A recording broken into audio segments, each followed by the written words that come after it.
Hello， 大家好，又係李偉健 Terry 啊！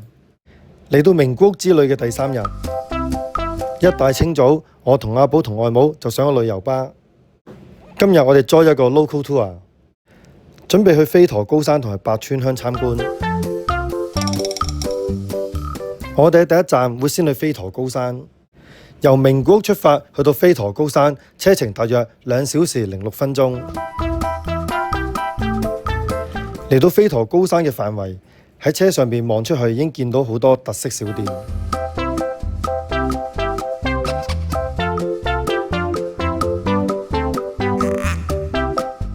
由於我哋係跟 local tour， 所以呢，我哋嘅行程係比較緊迫。我哋逗留喺飛驒高山嘅時間只有2個鐘，所以一落車我哋都事不宜遲，即刻向飛驒老街嗰度出發。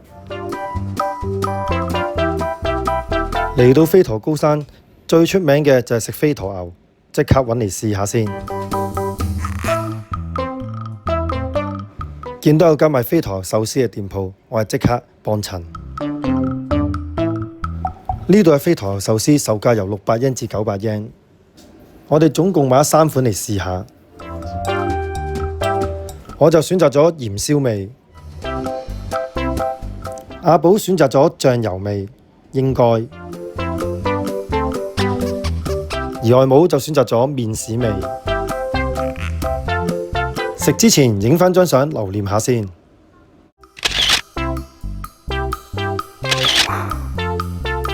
影完相啦，開餐。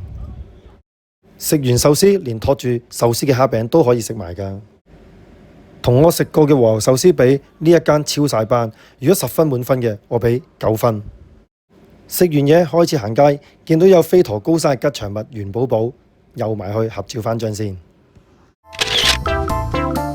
正式入到高山老街啦，呢度嘅遊客數量多過外街好多。我哋入咗一間好多嘢賣嘅手信店嗰度，睇下有冇嘢啱買先。樣樣都好精美，好想買，不過銀包嘅錢就得咁多，所以都係慢慢細心揀下先。呢間手信店都幾大，除咗好多呢啲精品，仲有好多唔同種類嘅手信食物。不過最重要嘅就係嚟得飛驒高山，梗係要買哋嘅吉祥物元寶寶啦。揀返幾隻返去做手信先。飛驒高山嘅杯麵買返去試下先，咖啡豆就買嚟做手信。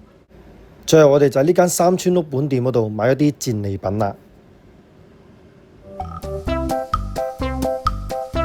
高山老街呢實在太多嘢睇啦，我哋跟團得2個鐘頭呢，基本上呢莫講話行得晒啊，想坐低食少少嘢呢都冇可能，所以我哋決定都係掃街。又有飛驒牛食啦，今次係串燒。最後買咗幾串試下。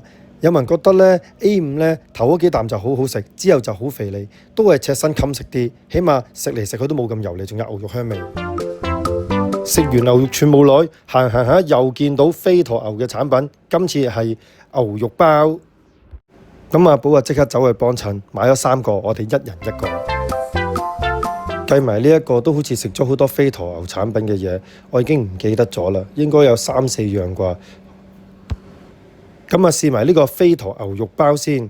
咁佢味道呢，其實有少少似我哋嘅菜肉包，不過味道好食少少。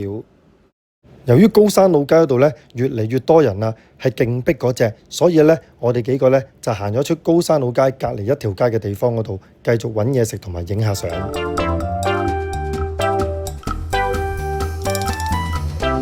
呢度距離高山老街只係一街之隔，但係人流呢就少9成9，見佢依然有食店，所以我哋都行嚟睇下，順便揾下有咩嘢食。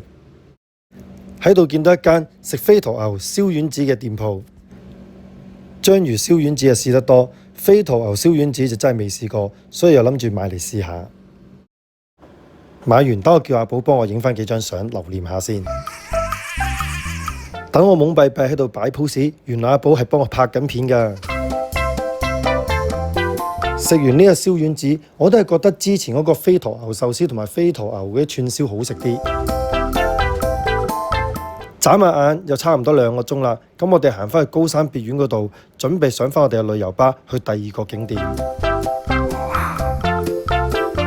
而我哋下一個景點就係去白川鄉合掌村。而我哋由飛陀高山去到白川鄉，大約要1個鐘頭車程。踏入合掌村之前，導遊就安排我哋咁多位團友落車，喺一個觀景台同一個遠景嘅合掌村合照。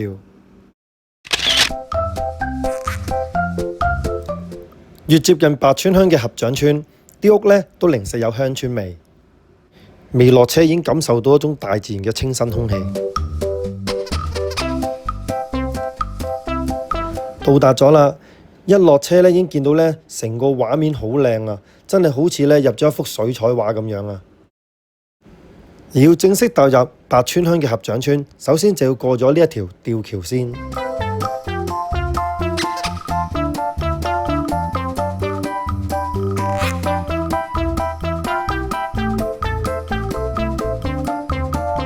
講返呢個白川鄉合掌村嘅資料，其實呢，佢已經有400幾年歷史㗎啦。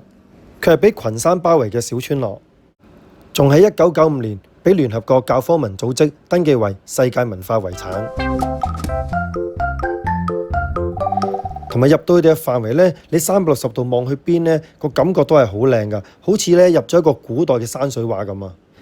不過唯一美中不足嘅就係我哋個團呢，只係逗留喺白川鄉嘅時間呢，係預留1個鐘頭半嘅啫。所以咧係唔夠時間咧，可以每笪地方都行下，只能夠一見到靚嘅地方就影低佢。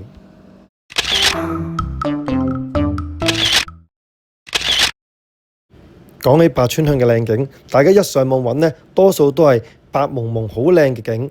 但係咧，因為我哋正值夏天去啊，所以咧就見唔到白雪雪好靚嘅景。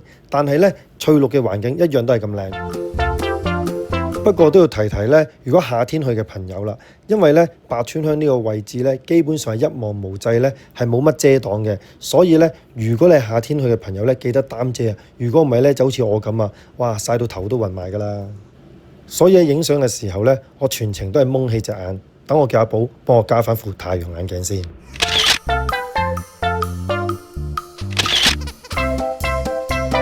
影多幾張相之後，話咁快就夠時間啦。咁我哋今日嘅飛陀高山加白川鄉之旅呢，就咁啊圓滿結束啦。跟住我哋又坐巴士翻返去名古屋。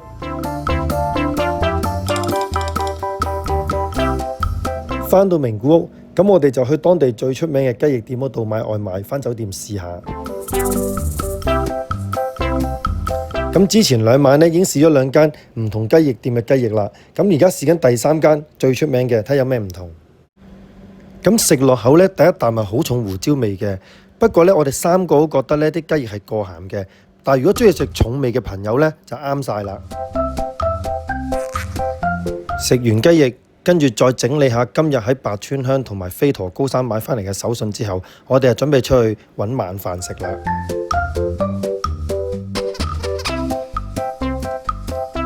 經過名鐵百貨店，卒之有時間同呢個6米高嘅地標模特兒影相啦！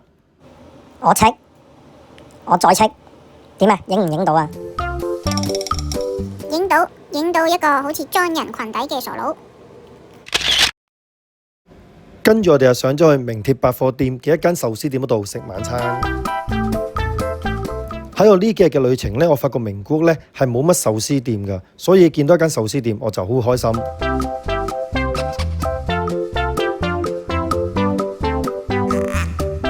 最後，我同阿寶同外母都每人揀咗一款價值4400yen嘅壽司套餐。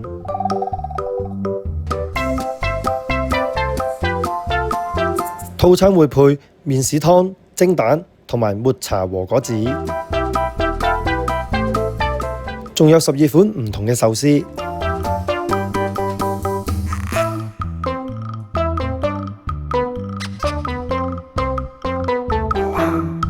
又係開餐前影返幅合照留念嘅時候，食完啦，我哋又覺得味道一般般，甚至乎呢唔及一啲香港嘅連鎖店，但係呢，以200幾蚊嘅港幣嚟計，咁啊算係抵食嘅。食完壽司，我哋返去酒店樓下嘅 7-Eleven 嗰度補給一啲食物做宵夜，食埋宵夜就完咗我哋喺名古屋嘅第3日旅程。